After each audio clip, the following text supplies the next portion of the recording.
그래, 이스라엘 사람들은 너무 어리석게 떨어지니까 법궤까지도 우상단지로 만들어버렸어. 그 법궤를 갖다 놓고 턱 갖다 놓으면 하나님이 이기게 하실 줄 알고 웬걸 법궤를 도로 뺏겨버렸어. 맞지요? 그거 구상한 두 놈 홈리와 비나와서 죽어버렸어. 이스라엘에는 성막 껍데기만 있었지 법궤는 마귀한테 뺏겼어. 원수한테 뺏겼어. 오늘날 그리스도인들이 얼마든지 그렇게 될 수 있다는 거예요.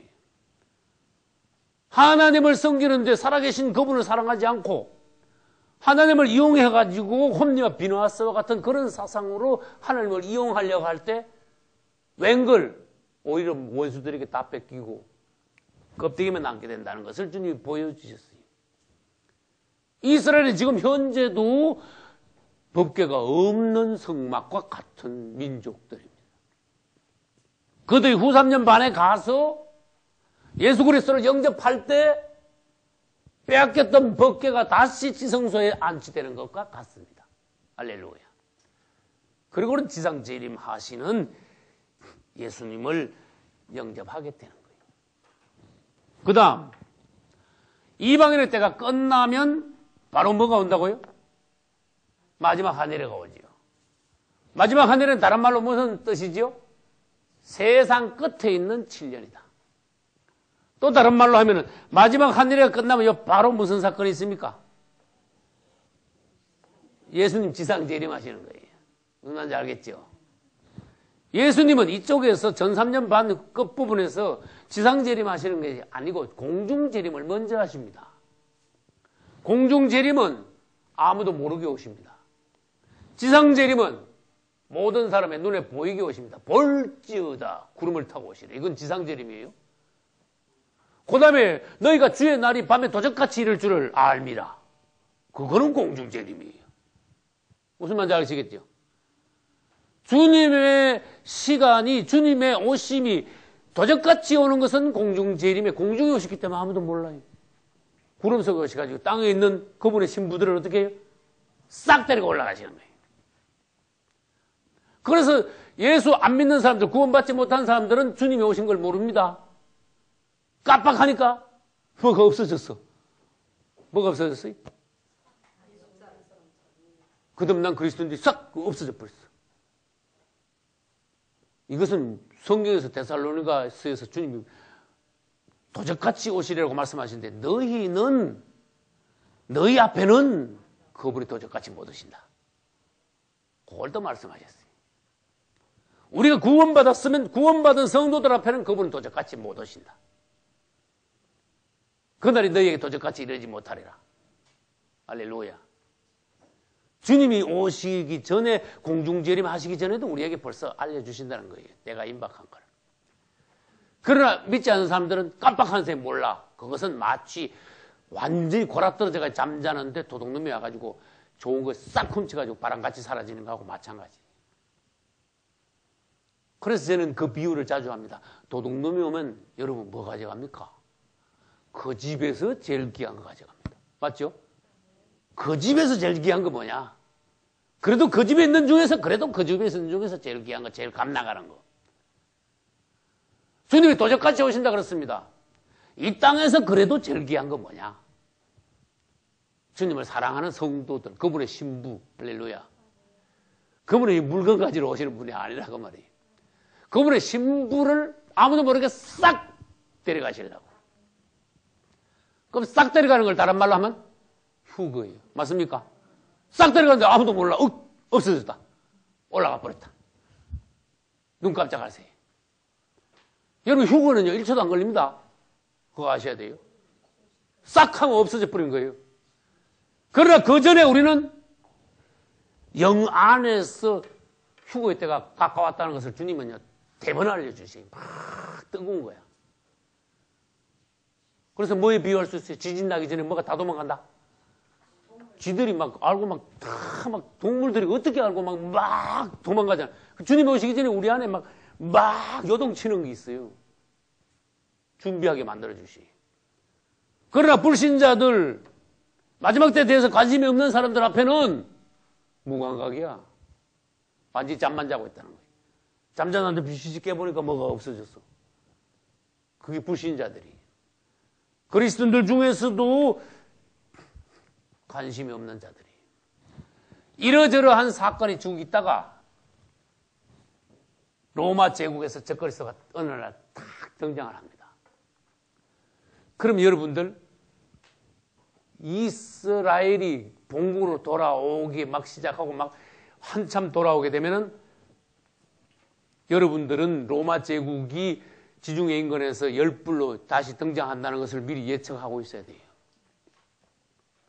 그러면 유대인들이 돌아가는 거하고 열불이 로마 제국이 서는 거하고 이제 막 이게 엉켜가지고 어떤 게 먼저냐 나중에 할 것 없이 막 뒤죽박죽 하다가 유대인들은 돌아가고 벌써 다 돌아갔을 때는 뭐예요? 로마 제국이 일어나 있어요.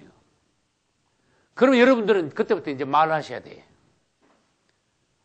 저 이스라엘을 러시아가 쳐들을 것이다. 첫째. 두 번째. 저 열불에서 적그리스도가 일어날 것이다. 무슨 말인지 알겠죠? 그러면 이 두 가지가 다 이루어져요. 그러면 이스라엘을 러시아가 쳐들어갔어요. 로마 제국에서 적그리스도가 일어났어요. 그럼 진짜 일어났으면 그 다음에 여러분 뭐라 말해야 돼? 적그리스도 저놈이 적그리스도인데 이스라엘하고 7년 평화조약 맺을 것이다. 그렇게 말을 하세요. 그럼 진짜 7년 평화조약을 진짜 맺어요. 7년 평화조약을 맺는 그날이 뭡니까? 마지막 한 일에 세상 끝에 7년이 시작되는 날이에요. 그때부터 시작해서 적그리스도가 출현하면 유대인들과 7년 평화조약을 맺는데 그때부터 시작해서 2595일 뒤에는 따라 올라갑시다. 이 무슨 사건이 벌어져요? 예수님 지상재림하시는 거예요. 이 날짜까지 나오는 거예요. 그런데 지금은 날짜 계산하면 위험해요. 적그리스도가 딱 출현하고 이스라엘 등과 뭐 맺으면 7년 평화조약을 딱 맺으면 그때 계산을 하셔야 돼요. 아, 지금부터 7년이면 세상 끝난다. 둘째, 이놈이 1260일 되면 이 조약을 파기해버릴 것이다. 그 다음에 적그리스도의 조약을 파기하고 난 뒤에 미운 물건 우상을 성전에다 세운다 그랬죠. 그 우상은 이 땅에 1260일이 아니고 1290일 동안 서 있게 될 것이다. 그것도 예언하셔야 돼. 다시 말해서 전 3년 반 1260일, 후 3년 반도 며칠요? 1260일. 맞습니까? 전 3년 반 1260일, 후 3년 반 1260일. 그 마지막 하늘의 날짜가 딱 나와요. 2520일이. 그러고 난 뒤에 적그리스도의 우상이 후 3년 반 시작되면서 딱 세워지는데 1260일 동안 서 있고 도망갔던 유대인들이 돌아와가지고 30일 만에 성전을 깨끗하게 적그리스도 우상을 깨뜨리고 30일 동안 청소를 완전히 하고 나면은 1290일 뒤에 가보면 적그리스도 우상은 완전히 없어져 버렸어요. 그래서 다니엘서 12장 11절에 보면은 적그리스도 우상이 서 있는 기간을 1290일이라고 주님이 말씀해 놓으셨어요. 그래서 여기 보면은요, 다니엘서 12장 뭐예요? 11절에 보면 1290일이라는 숫자가 나온다. 그게 뭔지 알아라. 적그리스도 우상이 땅에 서 있는 시간이다. 기간이다. 그러고 나면은 적그리스도가 가만 안 했습니다. 머깃도 평야에 대기하고 있던 적그리스도 2억의 군대를 몰고 예루살렘으로 쳐들어와. 왜? 예루살렘에 있는 자기의 우상을 완전히 유대인들이 돌아가 박살을 내버렸거든. 그러니까 적그리스도가 지때가 다 된 줄도 모르고 군대를 몰고 예루살렘으로 오는데 예루살렘 앞에 가면은요, 여러분, 기드론 골짜기라는 다른 말로 하면은 여호사밧 골짜기 있어요. 예루살렘 동편이에요. 그러면 그게 뭐 감람산이 있는 그쪽이. 그럼 예루살렘하고 감람산하고 아무튼 그 사이에 큰 깊고 큰 골짜기가 있는데 여호사밧 골짜기입니다. 기드론 골짜기라고 합니다. 그게 주님이요, 적그리스도 군대를 그 다 모아 끌어 모아는 거야. 그걸 뭐라 하는가 하면은 진노의 포도주 틀에다가 포도를 갖다가 채우는 거로 주님은 비유하셨어요.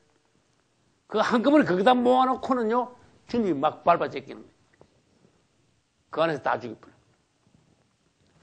그래서 우리는 적그리스도 군대가 여호사밧 골짜기로 도착해가지고 주님이 그때 지상 재림하시는 것과 같은 시간이 되는데 45일이 더 걸린다는 걸 알아야 돼요. 그러면 도합 어떻게 됩니까? 1290일에서 45일 더 더하면 1335일이 되죠.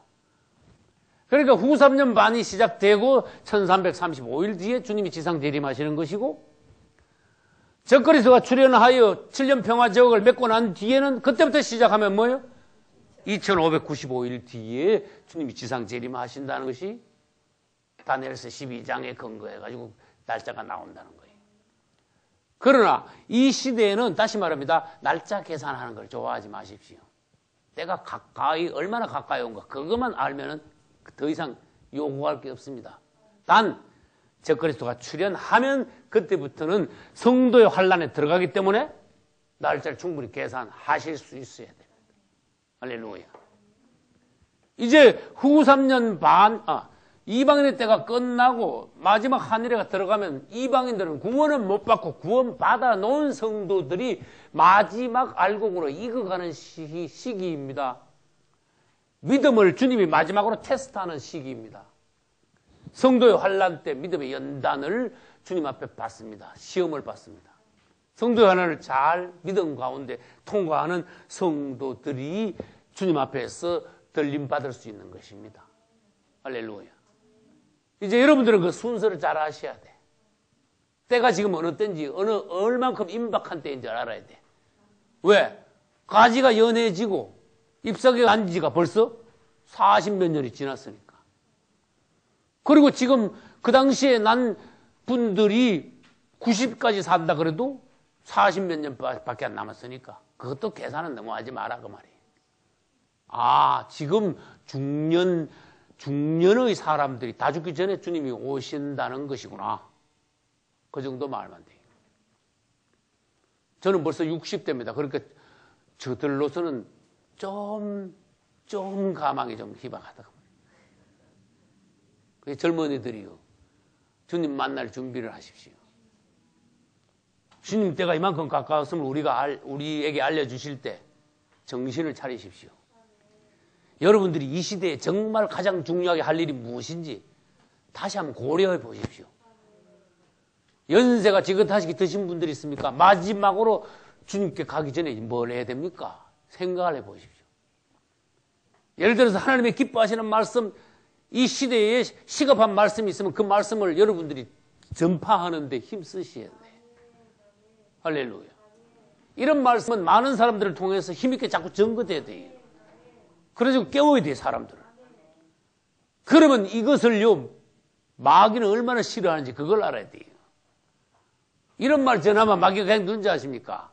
각종 시비를 걸어가지고 어떻게 하든 말씀 전하지 못하게 끌어내리고 어떻게 하든 성도들 들어갈 때 못 듣게 만들고 그러나 열심을 내는 성도들은 하나님의 말씀을 다 듣고 깨닫게 되어 있어요.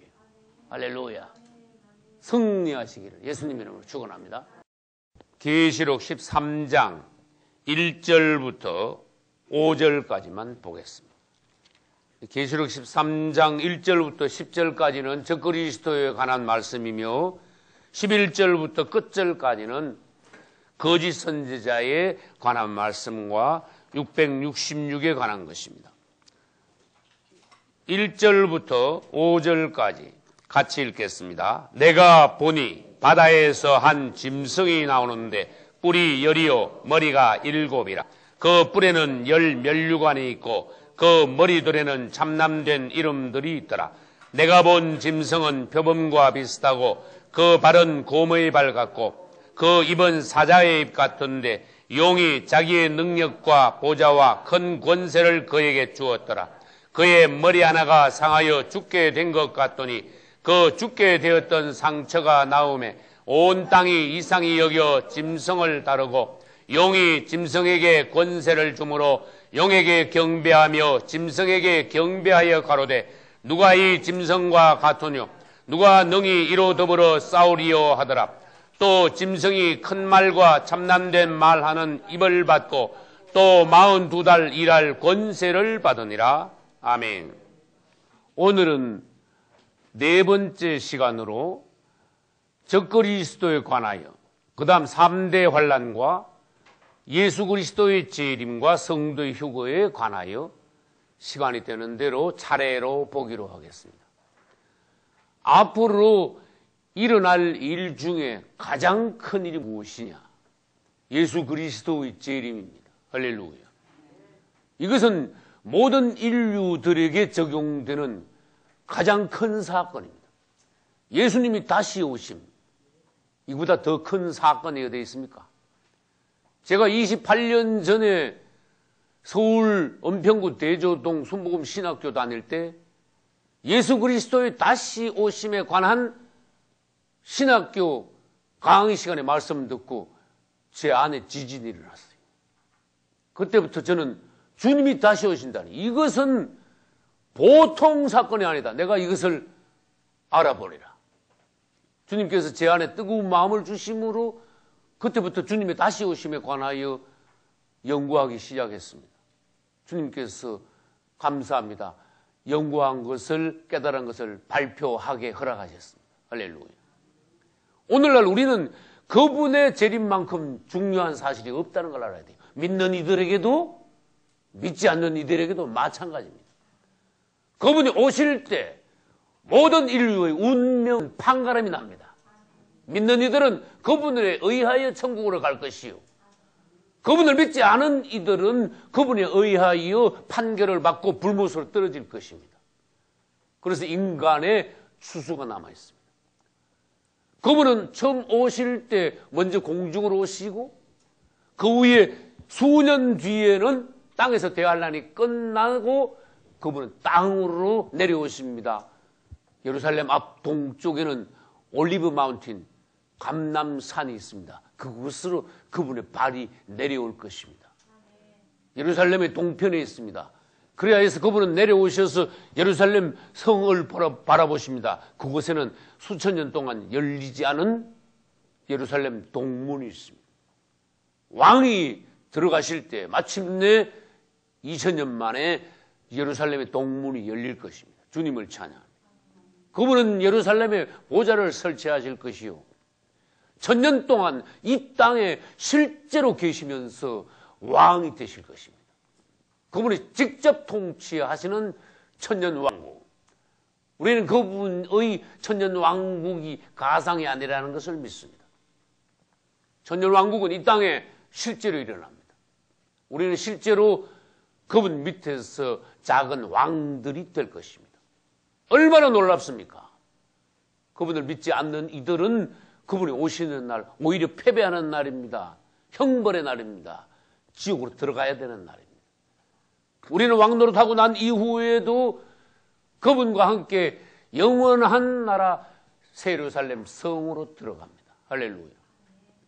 그 다음 앞으로 일어날 사건 중에 두 번째 큰 사건이 적그리스도의 출현이.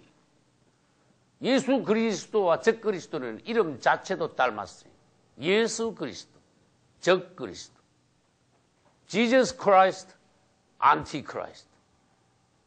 요즘 컴퓨터가 발달해서 안티란 말을 여러분 잘 압니다. 이놈은 그리스도에 대하여 안티입니다. 사사건건 그분을 반대합니다. 대적합니다. 그분을 믿는, 그분을 따르는 제자들을 쓰러뜨리려 합니다. 한 사람이라도 더 그의 편으로 묶어 지구로 데려가려고 합니다. 우리는 적그리스도에 관하여 얼마나 알아야 되느냐? 예수 그리스도에 관하여 알고 그 다음에는 적그리스도에 관하여 충분히 알아야 합니다. 그렇지 않으면 곧 조금 있으면 적그리스도 나타나는데 나타나는 것도 모르고 나타나도 누군지 모르고 어떻게 되는 줄도 모르고 그건 완전히 끝장난 거예요. 우리는 하나님 말씀대로 모르면 망하게 되겠습니다. 알아야 됩니다. 그리스도인들이 잘못된 게 뭔가 잘 믿으면 돼. 그럼 잘 믿으면 된대. 이건 무책임한 소리라니까요. 구체적으로 하나님이 말씀하신 것을 우리도 최대한 연구하여 최대한 깨닫고 최대한 가르치고 실천해야 됩니다. 그냥 예수 잘 믿으면 돼. 이건요 모르는 사람이 두리뭉실하게 둘러대는 소리야. 그런 소리 듣지 마십시오. 구체적으로 아주 깊이까지 하나님이 허락하시는 한은 우리가 다 깨달아야 돼요. 특히 이 시대는 그렇습니다. 적그리스도에 관하여 최대한 우리는 파헤쳐야 됩니다. 그놈이 누구냐? 어디서 어떤 모양으로 나와서 어떤 짓을 할 것이냐? 그놈을 이기기 위하여 우리는 어떻게 해야 되느냐? 간단하다. 그놈이 나타나기 전에 주님을 뜨겁게 사랑하고 그분을 우리 심령 가운데 깊이 영접하여 우리가 성령 받고 성경에서 말씀하신 하나님의 이인을 받을 때 적그리스도의 이인은 받지 않게 되는 거예요. 할렐루야. 다시 말합니다.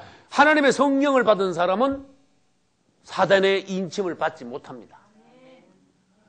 적그리스도가 나타날 때까지 거듭나지 못하고 하나님의 인을 받지 못하면 적그리스도 나타나면 적그리스도 표를 받게 되어 있습니다. 하나님의 성령 받은 사람이 적그리스도 표도 또 받는다. 그거는 말이 안 됩니다. 하나님의 인을 받았다는 것은 하나님께서 너는 내 것이라고 도장을 팍 찍었어요.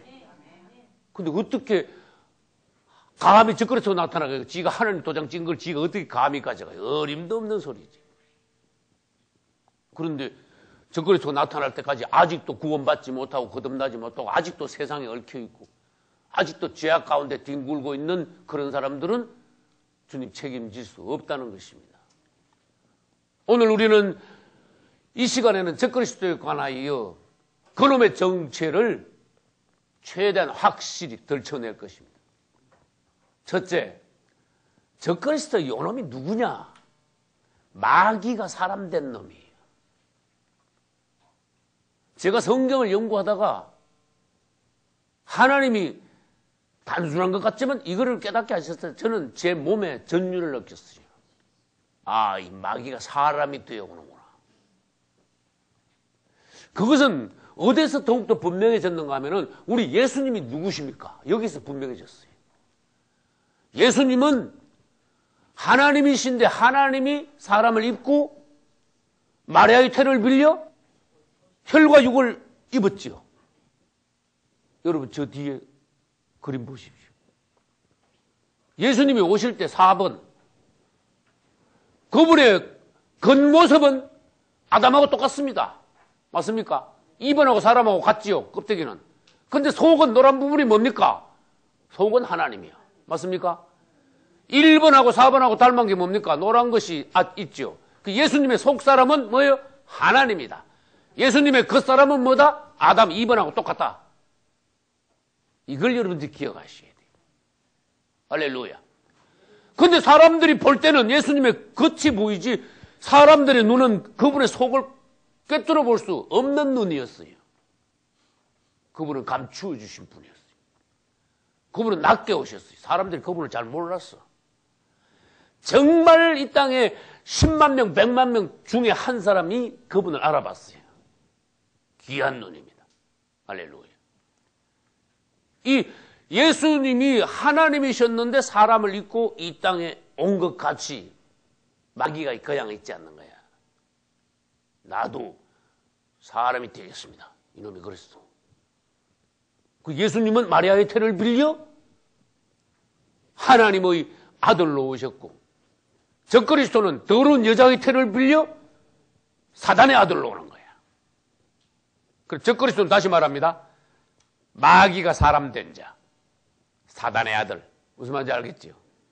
예수 그리스도와 반대가 되는 거예요. 적그리스도의 정체를 알아야 돼. 분명히 알아야 돼. 추상적으로 말하면 안 돼. 모호하게 말하면 그분은 그놈한테 당하게 되어 있어요. 그런데 이놈은 우리 하나님을 또 흉내냅니다. 하나님 아버지와 아들 예수 그리스도와 성령 이 세 분은 성삼위일체야. 할렐루야. 근데 마귀 사탄 삼위일체가 있어. 사단, 적그리스도, 거짓 선지자. 이게 하나님을 흉내내고 하나님을 대적하는 놈이 사단이고, 예수 그리스도를 흉내내고 예수 그리스도를 대적하는 놈이 누구요? 적그리스도고. 그걸 맞먹어 나가잖아. 성령을 흉내내는 자가 적그리스도와 같이 나타나는 거짓 선지자다 이거예요. 그래서 적그리스도의 정체를 한불 벗겨내야 돼. 이놈은 사탄 트리오, 사탄의 삼위일체 중에 두 번째 놈이에요. 그러나 하나님이 마귀 보고 너 사람 되라고 말씀하신 적이 성경에 없습니다. 하나님을 흉내내어 그놈이 그렇게 됐습니다. 하나님께서 사람 되어 오신 것을 디모데서에서는 경건의 비밀이라고 하셨는데, 마귀가 사람 된 것은 이건 불법이야, 완전히. 데살로니가 후서 2장 7절에서 불법의 비밀이 이미 활동하였다, 그런 말씀하셨어요. 그놈이 사단이 적그리스도 뒤에 온 것은 불법으로서 그놈이 하는 모든 짓은 불법이에요. 하나님을 거스르는 거예요. 하나님을 대적하는 거예요. 그러면 사단은 적그리스도가 되어 나타나는데 어디서 나가지고 무슨 활동을 하고 어떻게 되는가? 최대한 알아보자 그 말이에요. 최대한. 우리는 적그리스도에 대해서 최대한 알 때 어제 말씀드렸죠. 그놈이 나타나기 전에 미리 예언을 할 수 있어. 몇 년 전부터. 하나님은 그걸 허락하셨어요. 그런데도 잠자는 그리스도인들은 엉뚱한 그리스도인들은 그놈이 나타나도 저거 누굽니까? 몰라. 이래 되면 끝난 거다 그 말이에요. 그래서 바로 배워서 바로 대적하면 반드시 우리는 적그리스도를 이길 수 있습니다. 할렐루야. 적그리스도에 관하여서 표를 보겠습니다. 요건 제가 성경에서 적그리스도에 관하여서 하나하나 뽑아내가지고 10가지를 추려낸 거예요. 적그리스도는 어디서 나타나냐? 그만해. 지중해 연안에서 나타날 것이다. 한국에서 안 나타난다. 미국에서 적그리스도가 등장하지 않는다. 왜 적그리스도가 지중해 연안에서 등장합니까? 첫째, 성경의 무대는, 중심 무대는 지중해 연안입니다. 둘째, 적그리스도는 로마의 황제로 나타나기 때문에 옛날 로마의 판도가 지중해 연안이기 때문에 적그리스도도 지중해 연안에서 나타난다. 셋째, 오늘 우리가 읽은 계시록 13장 1절에는 내가 보니 바다에서 한 짐승이 올라온다. 바다에서 올라왔어. 뿔이 열이요 머리가 일곱이라. 여러분, 적그리스도는 계시록 13장 1절에서 바다에서 올라온 10뿔 달린 짐승이라고 그랬어요. 이때 바다가 지중해라는 거예요. 지리적으로는 지중해요. 그 다음에 다른 의미에서 상징적으로는 정치계를 말합니다. 그 다음 세 번째, 또 바다는 이스라엘 외의 이방 나라들을 어떤 때는 바다로 비유할 때도 있습니다. 첫째는 알았어요. 적그리스도는 어디서 나타나냐? 아, 그놈은 지중해 인근에서 나타난다. 그래서 여러분들이 앞으로 뉴스를 볼 때 그 지중해 인근 쪽을 잘 보셔야 된다 그런 뜻이죠. 지금 그쪽 주변에서 EU, 유럽 연합이 활동하고 있습니다. 그 다음 시기적으로 봐서 이방인의 때를 끝나고 마지막 하늘에 세상 끝의 7년이 시작되는 지점에서 적그리스도는 등장합니다. 그러니까 시기는 언제입니까? 적그리스도가 등장하면 이거 왜 빨간 걸로 왜 크게 물음표를 해놨을까? 이만큼 중요한 거예요. 적그리스도가 등장하면 시대가 완전히 나누어집니다. 이놈은 아주 거물이야. 나쁜 놈이지만 거물급이야. 거물급이기 때문에 이놈이 나타나면 시대가 완전히 바뀌어버려요. 뭐는 끝나고 이방인 때 끝나고 뭐는 시작된다? 마지막 하늘에 시작된다. 적그리스도가 나타나면 세상은 7년밖에 남지 않았다. 그런 뜻이에요. 그러니까 시기가 대단히 중요해요. 적그리스도는 이방인의 때를 끝내는 시대를 나누는 인물일 뿐만 아니라 마지막 한일에 들어가서 전 3년반과 후 3년반도 적그리스도가 나눠요. 7년 평화조약을 맺는 그날이 마지막 한일의 시작입니다. 1260일이 지나면 적그리스도는 7년 평화조약을 어떻게 한다? 파괴해, 깨버려, 엎어버려요. 무효화시켜. 그러면 그날부터 시작하여 다시 뭐가 된다? 후 3년 만에 된다. 그런 뜻이에요. 그 적그리스도가 시기를 나누어 놓잖아요. 2000년 전에 예수 그리스도께서 이 땅에 오심으로 구약시대는 끝나고 신약시대가 시작되었습니다. 할렐루야. 그분은 시대를 나누어 놓으신 분입니다. 적그리스도도 나타나면은 이렇게 시대를 나누는 놈이 된다. 그런 뜻이에요. 그 다음, 혈통적으로 이스라엘 12지파 중에 무슨 지파가 제일 나빠요? 단 지파 창세기 49장에서 벌써 야곱을 통하여 하나님께서 예언하셨습니다. 단 뱀이라 그랬어요. 길의 독사라 그랬어요. 이게 벌써 단 지파에 대해서 말씀하신 거 벌써 보면 이거 엄청난 거 아닙니까? 그러니까 이 단 지파에서 적그리스도가 나올 수밖에 없다. 그런데 이스라엘에 사는 사람이 아니고 유대계 단 지파 사람이긴 사람인데 유태인은 유태인인데 어디 사는 유태인이다? 유럽에 사는 유태인이라 해야 돼. 유럽 중에서도 어디? 지중해 연안에 지중해 인근에 사는 지중해 인근 중에서도 여러분 지중해를 지도를 갖다 놓고 보면요. 왼쪽에서 시계 방향으로 이렇게 돌면 어떻게 되는가 하면은 포르투갈, 스페인 이래 나갑니다.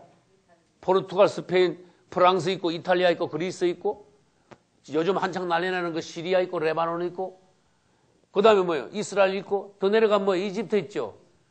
전에 그 독재자 죽은 그 리비아 있지. 그 다음에 뭐 튀니지, 알제리 뭐 이런 식으로 한 바퀴 이렇게 돌아요. 지중해를 가운데 끼고 쭉 도는 거예요. 유럽 위에는 유럽이죠. 그 다음에 뭐예요? 아시아 밑으로 내려가면 뭐예요? 아프리카.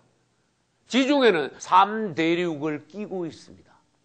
그 중에서 아시아 쪽, 아프리카 쪽이 아니라 유럽 쪽, 그러니까 지중해 북쪽에 있는 유럽 쪽에서 적그리스도가 등장할 것이다. 단지파 유대계 유럽 사람일 것이다. 그 다음 보겠습니다.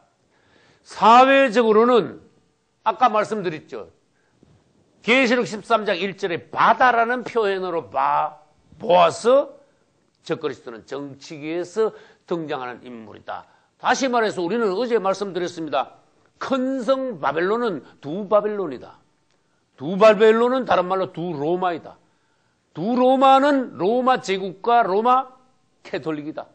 로마 제국을 대표하는 자는 적그리스도이며 로마 캐톨릭을 대표하는 자는 거짓 선지자며 교황이며 이것은 또한 다른 표현으로 하면은 이세벨이요. 이것은 적그리스도와 같이 등장하는 계시록 17장으로 보면 큰 의미입니다. 그래서 우리는 이 정치계에서 등장한단 말은 적그리스도가 앞으로 등장하는 재생 로마 제국에서 그가 나타나게 될 것이다. 그러므로 우리는 미리 알 수 있습니다. 적그리스도가 나타나기 위해서는 뭐가 먼저 세워져야 된다? 로마라는 나라가 먼저 세워져야 된다. 지금 유럽이 막 뒤죽박죽 꿈틀꿈틀 하는 것은 무엇을 위한 것인가 하면은 로마가 다시 일어나기 위한 움직임이에요. 몸부림이야. 그리고 세상 사람들은 적그리스도를 기다리고 있습니다. 우리는 다시 오시는 신랑 예수님을 기다리고 있지만 세상은 예수님을 몰라요. 전혀 예수님에 관심이 없어요. 누가 와서 우리를 잘 먹고 잘 살게 할 것이냐? 누가 정치를 멋있게 한번 해가지고 지상천국을 이루느냐? 좀 정치를 잘하는 훌륭한 사람이 나타나가지고 우리를 잘 살게 해줬으면 좋겠다. 그때 적그리스도 나타나는 거예요. 적그리스도는 이 땅에 믿지 않는 이들의 욕망을 채워줍니다. 다시 말해서 적그리스도 나타나면 모든 사람들을 잘 먹고 잘 살게 합니다. 병원 가는데 돈도 안 들게 하고 가난한 사람 없게 만들고 지상천국 만들어가지고 전쟁도 다 없애버리고 각국의 무장 해제 다 시켜버려요. 싸움도 전쟁도 없게 만들어. 그리고 666 표받으면요 한 달에 200~300만 원씩 그냥 줘. 거짓말 같죠? 한 집에 5명 살면 300만 원씩 받으면 1,500만 원이 가만히 있으면 그냥 들어와. 안 믿어지죠? 그보다 더 줄지도 몰라. 그보다 더 줄지도 몰라. 난 최소한 말한 거예요. 이 적그리스도가 등장하면요, 돈을 싹 없애고 이 표로 받게 하거든? 그러면 세금이요, 막 떡 부러지게 세금이 거쳐. 한 푼도 세금 아무도 못 떼먹어. 그럼 이 세금이 갑자기 지금보다 몇 배가 확 더 들어와 버려요. 그럼 그걸 가지고 이 표 받으면은 1인당 300만 원씩 기초 복지 연금이다.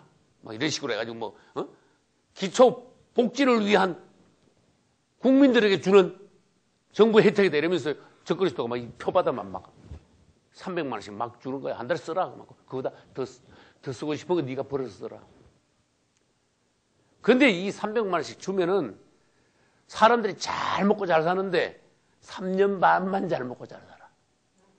3년 반 지나면 확 뒤집어져 버려.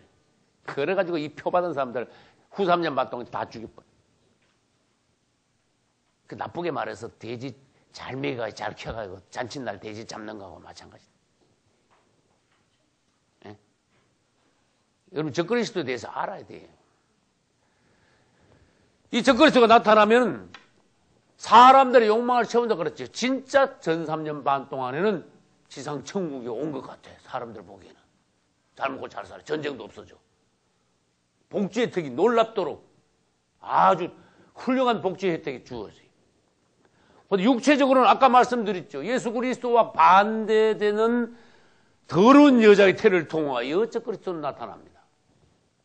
영적으로는 적그리스도는 무저갱에서 올라옵니다. 그래서 어제 우리가 잠깐 말씀드린 적 있죠. 적그리스도는 요한계시록 13장 1절로 10절에도 상세히 나오지만 요한계시록 17장 가면 적그리스도가 또 있어요. 17장 8절, 9절, 10절, 11절. 17장으로 가보겠습니다. 8절 내가 본 짐승은 짐승 적그리스도예요. 전에 있었다가 적그리스도가 전에 있었다. 여러분 제가 10몇 년 전에 성경 연구할 때 이건 난 도저히 못 풀겠더라고. 시방은 없으나 장차 무적으로부터 올라와 멸망으로 들어갈 자다. 그런데 10절에 가니까 더 어렵더라고.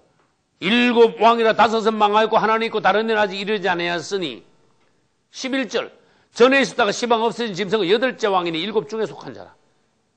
이건 도저히 모르겠더라고. 근데 주님께서 오늘날 이 부분을 열어주신 것을 찬송합니다. 할렐루야. 그걸 하나하나 보겠습니다. 적그리스도 이놈은 8절 보니까 장차 무지개로부터 올라온다는 말씀이 딱 적혀 있어요.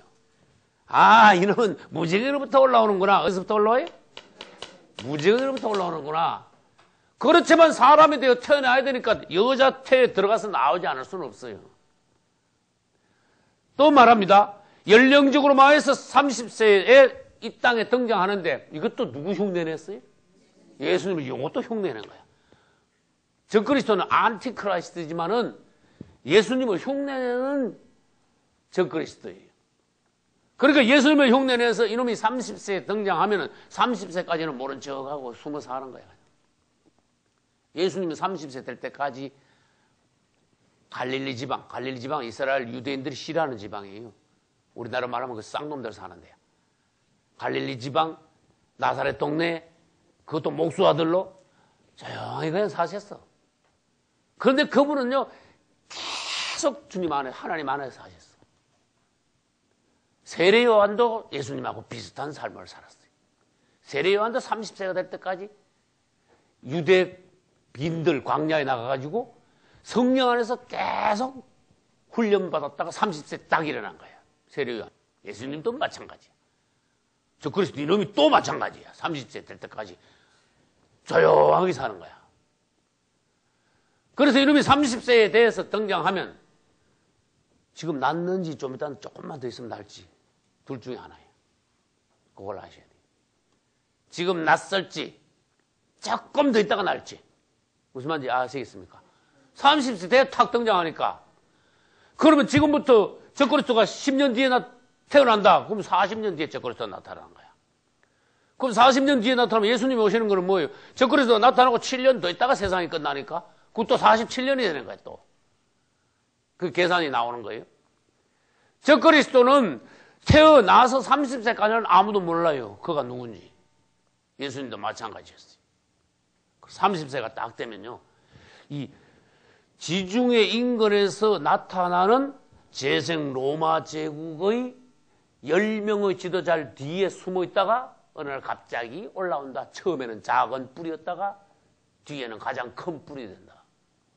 처음에는 세 뿔만 쓰러뜨렸다가 나중에 나머지 다 장악하여 적그리스도 자신이 로마 제국을 장악할 뿐만 아니라 나중에 전 세계를 장악하게 된다. 그러니까 자기 이름의 666표를 모든 인류에게 찍게 하는 거예요. 너들 나라만 통치해. 왜 우리나라에 간섭해? 그러면은 앞으로 일어나는 로마 제국 안에만 표를 찍을 텐데 그렇지 않습니다. 적그리스도 표 666은 모든 인류에 동시에 찍는 것입니다. 그걸 봐서 여러분 눈치를 채려야 됩니다. 아, 이놈이 전 세계를 장악하는구나. 그러니까 다른 나라들이 지도자들이 시원찮으니까 출중한 적그리스도가 딱 나타나면요, 아유, 당신이 우리나라를 통치해 주시오. 이 표 받으면 300만 원씩 거행 주니까 예를 들어서 아이고 우리도 그걸 받겠습니다. 그러니까 적그리스도 인기가 올라가는 거예요. 그 다음 국가적으로 봐서 계속 말씀드렸죠. 앞으로 다시 일어날 현재는 잠자고 있는 재생 로마 제국이 지중해 인근에서 10개국이 뭉쳐서 일어날 때 10명의 지도자가 합쳐서 한 나라를 만들 때 그 나라의 이름은 로마 제국이 되는 거예요. 로마가 되는 거예요. 로마. 지금은 로마가 이탈리아 수도 조그마한 도시 이름입니다. 맞죠?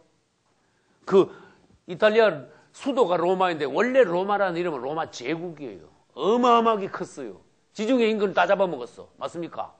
1500년 전에 망했어요. 근데 유럽 사람들은 이 로마 시대 때 우리 유럽이 어땠었는데 지금 유럽이 왜 이러냐. 자존심 팍 상해버렸어. 그래서 유럽 사람들이 뭐라 하는지 아세요? 로마의 영광을 다시 회복하자. 다시 세계를 지배해야 된다. 우리 유럽 사람들이 자존심 상했잖냐. 그래가지고 뭉쳐야 잘 산다. 그래서 지중해 인근 10개국이 뭉쳐서 로마를 다시 일으킵니다. 그때 로마 제국에서 적그리스도가 출현하게 된다. 로마 제국의 뭐로? 신분은 뭘로요? 로마 제국의 마지막 황제다. 황제 이름은 뭡니까? 시저. 이것은 영어고, 요 시저를 한글 성경에는 가이사 이렇게 번역했어. 아주 번역이 희한하죠. 요거 얼마나 발음이 판이하게 틀립니까? 영어로 시저를 써놓으면 CASER 써놓으면은 우리나라 사람들은 이걸 가이사라고 번역했어. 그래서 아무튼 적그리스도 이름 안에는 시저라는 이름이 들어가 있습니다. 그걸 알아야 됩니다. 가이사 아구스도. 이건 오구스터스를 말해요. 예? 가이사 네로. 네로 그럼도 가이사예요. 가이사 도미티안. 로마 제국의 황제들은 가이사 이름이 붙어 있어요. 질문합니다. 애굽 왕들의 이름에 뭐가 붙어 있어요? 바로가 파라오, 바로라는 이름이 붙어 있어. 바로 머시기. 그래서 적그리스도 나타나면 그 이름 안에는 가이사, 영어로 시저 뭐 이렇게 나가요.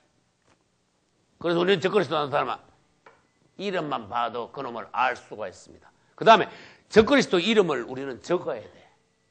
영어로 적고 헬라어로 적고 영어 헬라어 안에 숫자가 들어있는데 그 숫자를 전부 다 합산하면 뭐가 나온다? 666이 나와줘야 되는 거예요. 지혜가 여기 있으니 계시록 13장 끝부분에 총명이 있는 자는 그 이름의 수를 세우보라. 그 수는 사람의 수니 곧 666이니라.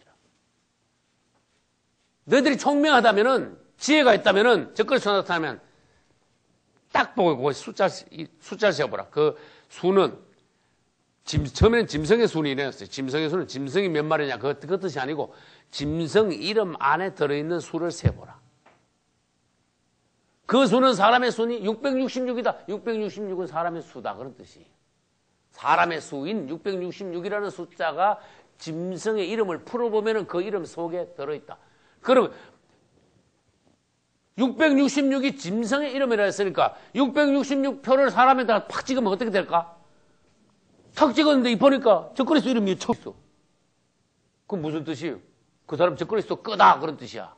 무슨 말인지 알겠죠? 근데 도장님 딱 찍었죠? 이건 내 거야, 성경. 누가 봐도 내 건지 알아. 그러면 적그리스도 표를 턱 누구한테 찍으면 하나님도 인정해요. 너 적그리스도 거네. 가져가. 이렇게 돼버려. 그러나 하나님의 성령을 먼저 팍 받은 사람은 적그리스도가 보고 찍혔네. 안 되겠네. 찍어봐야 소용없네. 안 찍히네. 그럼 내 팔다리 묶어놓고 강제로 찍으면 어떻게 될까? 안 찍힙니다. 할렐루야.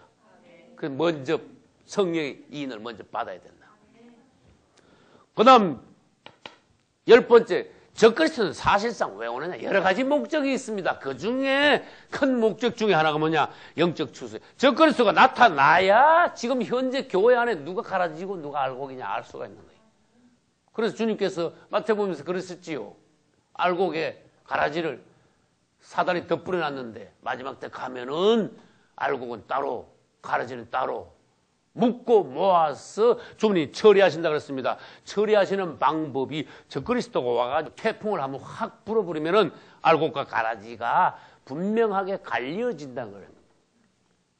여러분들 지금 알곡이 되셔야 됩니다. 그때까지 가서 아직도 껍데기는 그리스도인 같은데 알맹이가 들어있지 않아. 익지 않았어, 속사람이.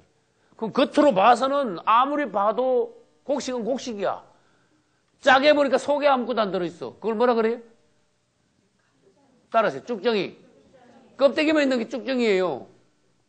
그래서 여러분들 그리스도인은 그리스도인인데 사실 하나님께서 그 중심을 보니까 넌 그리스도인이 아니야. 그게 누가 봐도 확실한 그리스도인인데 그 보기는 행동은 주님 오시면 이 사람 못 올라가. 하나님은 그 사람 속에 아무것도 들어있지 않다는 걸 알거든. 성막으로 말하면 뭐가 없는 것? 법궤가 없는 것이라는 걸 알거든. 그러니까 첫째 여러분들이 주님을 사랑해야 돼. 할렐루야. 주님 사랑합니다. 주 예수에 사랑합니다. 할렐루야. 그분을 가까이 해야 돼. 생각을 해도 딴 생각하지 말고 그분을 계속 생각하셔야 돼. 예수를 깊이 생각하라. 믿음의 주여 또 온전케 하시는 일은 예수를 바라보라. 할렐루야. 그러면 그분으로부터 뭔가 오는 게 있습니다. 그분을 바라보고 그분을 사랑할 때 그분으로부터 은혜가 옵니다. 그 은혜는 뭐 하는 겁니까? 우리에게 생명으로 이거지게 만듭니다. 그러니까 알곡이 되는 것입니다. 여러분 알곡되는 거는 전도회 가서 봉사해 가지고 알곡되는 게 아니고 그분을 사랑함으로 그분이 나를 알곡으로 만들었을 때 그 다음에 내가 알곡되고 그분 사랑하고 감사하니까 그 다음에 전도도 되고 봉사도 되고 그 다음에 되는 거예요. 그래서 우리는 캐톨릭 신자들 같이 사회활동을 열심히 하고 봉사를 많이 하고 그래가지고 꼭 구원받는 것 같이 그렇게 착각하면 안 된다는 거예요. 그건 두 번째 이야기입니다. 먼저 알곡되고 먼저 구원받고 먼저 거듭난 사람이 되고 난 뒤에 그 다음에 뭘 해요? 전도도 하고 봉사도 하고 무엇이든지 하라 그 말이에요. 이 적그리스도로 나타나면은 당장에 교회 안에 성도들을요 두 갈래로 쫙 갈라놔버립니다. 그래서 어제도 말씀드렸죠. 이 땅에 교단이 얼마나 많습니까? 나는 목사인데요. 교단 이름, 우리나라 교단 이름 10분의 1도 난 못해요. 하도 많아가지고. 너무너무 많아가지고.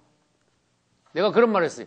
교단 수가 제일 많은 거 역사상 전 세계에서 우리나라가 최고다. 이건 대단히 부끄러운 것이다. 고린도서에서 주님께서 말씀하시기를 그리스도께서 어찌 나뉘었느냐? 예수님이 나눠놨냐? 주님이 갈라놨냐? 그리스도의 몸을 누가 감히 찢어놓았냐? 누가 파벌을 형성했냐? 고린도 교회는 이미 네파가 있었지요. 맞지요? 그것부터 시작이 되어가지고 지금은요 수백 교단으로 갈라졌어요. 교단을 갈라지게 한 장본인들이 오늘날 여로보암이에요. 여로보암은 하나님의 이스라엘 왕국을 찢어놨습니다. 맞지요? 여로보암은 저주를 받았습니다. 우리나라 말로 하면 삼족이 멸함을 받았습니다. 오늘날 하나님의 몸을 찢어 놓는 자들이 있어요. 그 분열에 가담하는 자들이 있어요. 앞장서는 이들이 있어요. 자기 이익을 위하여 마귀한테 팔려 그리스도의 몸이 뭔지 모르고 교회를 우습게 하라고 무슨 정치적인 단체나 영리 단체인 줄 알고 지 마음에 안 들면 탁 갈라버려야 교단 새로 만들고 그래도 목사 5명 이상 있으면 문공부에 가서 등록해가지고 지가 총회장 돼버려. 고약한 자들이 많아 우리나라에. 이 분열 주님께서 보시기에 대단히 부끄러운 일이에요. 아무리 교단이 300개 400개 돼도 적그리스도 나는 사람은 어떻게 된다? 2개가 딱 갈라진다. 딱 2이야. 더 볼 거 없어. 알고가 갈라진데 표 받는 자들과 표 받지 않는 자들 2갈래로 쫙 갈라져. 이건 대단히 분명한 것입니다. 그러므로 지금 현재 교단 의식을 내려놔야 돼. 그 다음 2단이 아니면 무슨 교단입니까? 무슨 교단입니까? 뭐 자꾸 물으면 안 돼. 예수 믿습니까? 할렐루야. 주님을 사랑합니까?